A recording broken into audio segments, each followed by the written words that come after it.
Everyone, welcome to my class. और आज के क्लास में हम लोग पढ़ने जा रहे हैं over subscription and under subscription in case of issue of share. ठीक है, और ये एक बहुत इंपॉर्टेंट टॉपिक है, तो वो ध्यान से इसे समझिएगा, क्योंकि जो ओवर सब्सक्रिप्शन का केस है वो आगे भी आएगा फॉर फ्यूचर में। तो सबसे पहले हम लोग जानते हैं कि ओवर सब्सक्रिप्शन होता क्या है।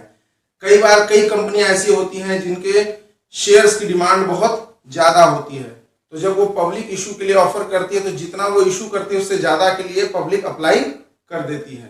तो इस सिचुएशन को हम लोग कहते हैं ओवर सब्सक्रिप्शन। फॉर एग्जांपल, मान लीजिए कि किसी कंपनी ने 10,000 शेयर इशू किए और उसे 40,000 या 50,000 शेयर के लिए ऑफर आ गया, मतलब एप्लीकेशन आ गया, तो इसको हम क्या कहेंगे? इसको हम कहेंगे ओवर सब्सक्रिप्शन। और इसी का ठीक उल्टा है कि जब इशू किए गए शेयर से कम शेयर के लिए एप्लीकेशन आए तो उसको हम लोग कहते हैं अंडर सब्सक्रिप्शन।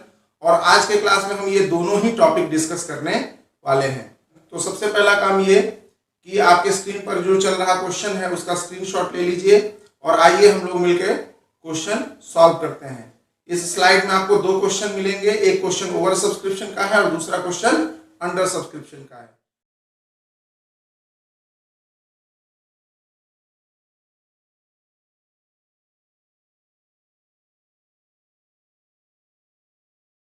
तो चलिए सबसे पहले फर्स्ट क्वेश्चन सॉल्व करते हैं।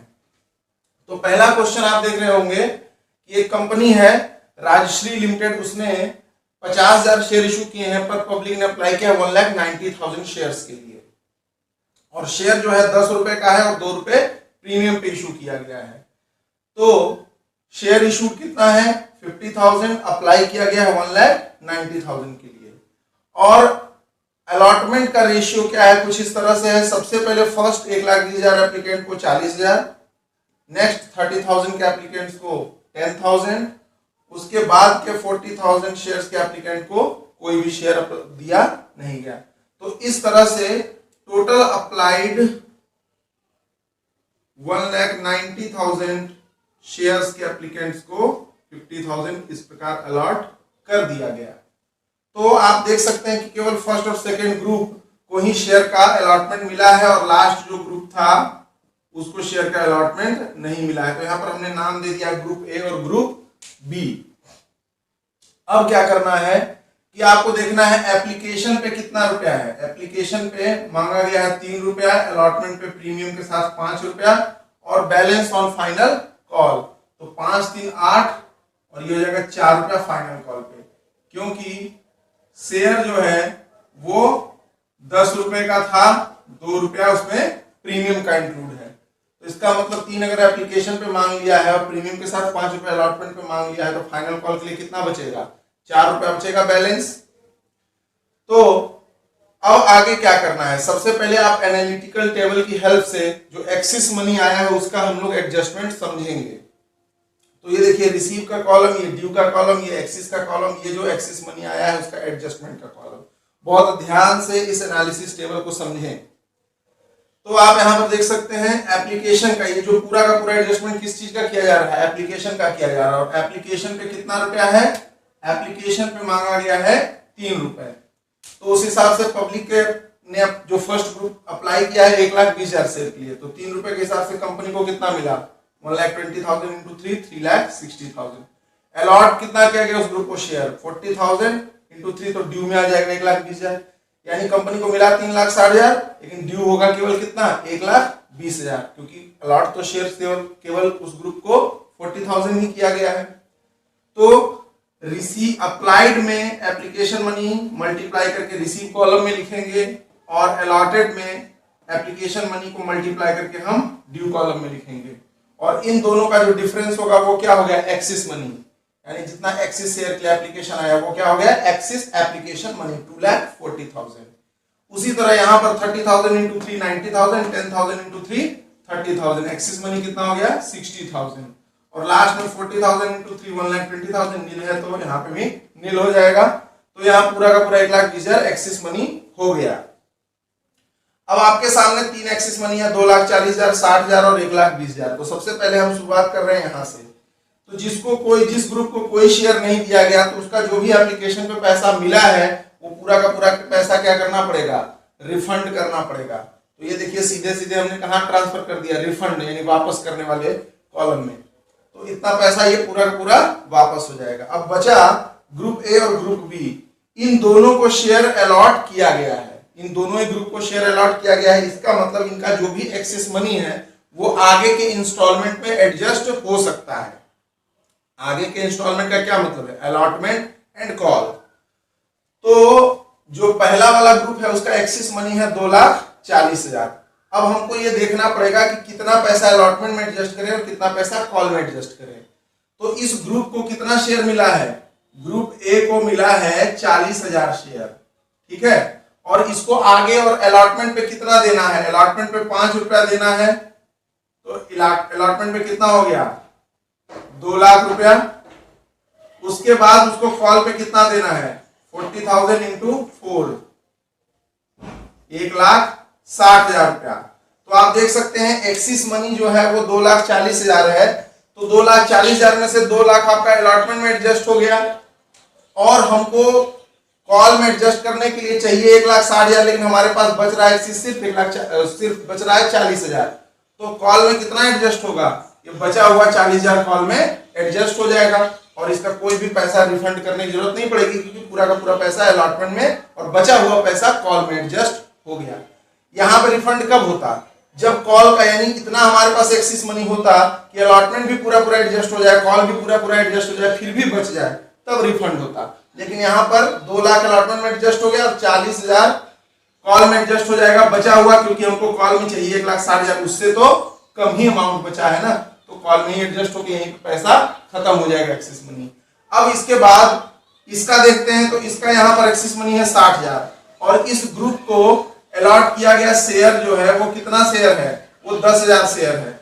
इसका मतलब इसको अलॉटमेंट पे देना है 10,000 इंटू 5, 50,000 और फर्स्ट कॉल पे कितना देना है, फर्स्ट एंड फाइनल कॉल पे देना है 4 यानी कि 40,000 और एक्सिस मनी कितना है 60,000। तो यहाँ पर भी वही केस है कि जो 50,000 इसको अलॉटमेंट पे देना है वो अलॉटमेंट में एडजस्ट हो गया। अब कितना पैसा इसका बच रहा है एक्सिस मनी में, 10,000 रुपया बच रहा है, क्योंकि 50,000 हमने एडजस्ट कर दिया, तो 10,000 जो बचा वो कॉल में एडजस्ट हो जाएगा, ठीक है। और रिफंड में कुछ नहीं जाएगा क्योंकि कॉल के लिए तो पूरा 40,000 चाहिए, बच रहा है सिर्फ 10,000। अगर कॉल पूरा पूरा एडजस्ट हो जाता फिर भी पैसा अगर एक्सिस बचता तब जाके रिफंड होता। तो यहाँ पर आपको ध्यान देना है कि एडजस्ट जो एक्सिस मनी का एडजस्टमेंट करना है, अलॉटमेंट में एडजस्ट करना है पहले, अगर पैसा बचा तो कॉल में एडजस्ट करेंगे और फिर भी पैसा बच गया तो रिफंड कर देंगे। तो इसको बहुत ही ध्यान से करने की जरूरत है। तो ये आपका कंप्लीट एनालिसिस टेबल हो गया। आपको रिसीव कॉलम का टोटल करना है, ड्यू कॉलम का टोटल करना है, अलॉटमेंट, कॉल और रिफंड सबका टोटल कर लिए। अब इसके बाद जब आप एनालिसिस टेबल ये बना लेंगे उसके बाद हम लोग जर्नल एंट्री करना शुरू करेंगे। तो सबसे पहला जर्नल एंट्री क्या होगा, bank account debit to share application account, जितना भी रिसीव हुआ है एप्लीकेशन पे, कितना 5,70,000। कितने शेयर के लिए एप्लीकेशन आया था, 1,90,000 शेयर, 5,70,000, 5,70,000। अब इसके बाद सेकेंड एंट्री जो होगी ट्रांसफर करने की, उसको बहुत ध्यान से करें। शेयर एप्लीकेशन अकाउंट डेबिट 5,70,000 जो यहाँ पे क्रेडिट है यहाँ पे डेबिट हो गया। शेयर कैपिटल में कितना जाएगा, शेयर कैपिटल में जाएगा जो अमाउंट ड्यू है, जितना शेयर आपने इशू किया है, ठीक है। ड्यू वाला यहां चला जाएगा 1,50,000। उसके बाद टू शेयर अलॉटमेंट अकाउंट में कितना जाएगा, शेयर अलॉटमेंट अकाउंट में जाएगा जो आपने एडजस्ट किया है अलॉटमेंट में, कितना एडजस्ट किया टोटल 2,50,000। तो यहां पर देख लीजिए 2,50,000 अलॉटमेंट में एडजस्ट हुआ है। उसके बाद टू कॉल्स इन एडवांस, जो आप कॉल्स में एडजस्ट करेंगे वो क्या लिखेंगे यहाँ पे, क्रेडिट करेंगे कॉल्स इन एडवांस 50,000। तो यहाँ पर 50,000 एडजस्ट हुआ है। और टू बैंक अकाउंट रिफंड आप देख सकते हैं 1,20,000। तो ये एंट्री आपका सेकंड वाला हो गया, being transfer made and axis money adjusted. अब इसके बाद क्या करेंगे हम लोग, अलॉटमेंट को ड्यू करेंगे। अलॉटमेंट कितने शेयर पे ड्यू करेंगे, जितना शेयर हमने इशू किया था और अलॉट किया था। अलॉटमेंट मांगा जाएगा 50,000 शेयर पे, 50,000 जो हमने इशू किया था। तो 50,000 इंटू 5, 2,50,000, 1.5 लाख रुपया share capital to security premium reserve account, क्योंकि 2 रुपया प्रीमियम का है, 1 लाख रुपया हो गया। तो इस तरह से 2.5 लाख ड्यू हुआ अलॉटमेंट पे। अब यहां पर देखिए अलॉटमेंट की receive entry bank account debit to share allotment account, 2.5 lakh रुपए ड्यू है। 2.5 लाख रुपया हमको ऑलरेडी रिसीव हो चुका है, क्यों, एडजस्ट हुआ था एक्सेस मनी 2.5 लाख रुपया। तो हमारा क्या आ जाएगा, अलॉटमेंट पे रिसीव का अमाउंट हो जाएगा 0, नील। तो bank account debit to share allotment account क्या हो जाएगा, जीरो। आप चाहें तो इस एंट्री को स्किप कर सकते हैं, इस एंट्री को करने की जरूरत नहीं है, क्योंकि अलॉटमेंट पे कोई मनी हमको रिसीव होगा ही नहीं, क्योंकि वो ऑलरेडी पहले से ही पूरा हमको मिल चुका है एक्सिस मनी के फॉर्म में। अब इसके बाद share first and final call due करेंगे। Share first and final call account debit to share capital account 2 lakh 2 lakh, 4 रुपया जो बचा फाइनल कॉल पे, तो कितना हो गया 2 लाख 2 लाख, 50,000 इंटू 4।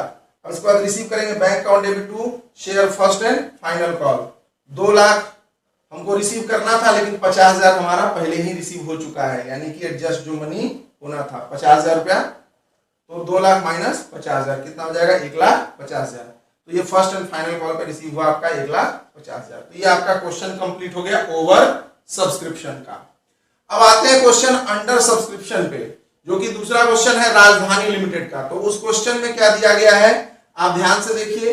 राजधानी लिमिटेड ने 90,000 शेयर्स इशू किए हैं, ठीक है, 20 रुपीज ईच, 6 रुपए एप्लीकेशन, 6 रुपए अलॉटमेंट, 6 रुपए फर्स्ट कॉल, और बैलेंस जो 2 रुपया है वो फाइनल कॉल पे लेना है, ठीक है। यही क्वेश्चन है, उसमें calls in arrear, calls in advance भी दिया हुआ है, उसको हम लोग देखेंगे। तो कंपनी को जो एप्लीकेशन आया है वो 85,000 शेयर्स की है। 90,000 शेयर्स इशू किए थे, लेकिन 90,000 शेयर्स के लिए एप्लीकेशन नहीं आया है। एप्लीकेशन आया है कितने शेयर के लिए 85,000, यानी जितना शेयर इशू किया गया उससे कम के लिए एप्लीकेशन आया है। तो कौन सा केस हो गया ये अंडर सब्सक्रिप्शन का केस हो गया। तो सारा का सारा एंट्री हम उसी से करेंगे जितने शेयर के लिए हमको एप्लीकेशन आया है। तो bank account debit to share application account 85,000 into 6 5,10,000, इसको हमने शेयर कैपिटल में ट्रांसफर कर दिया।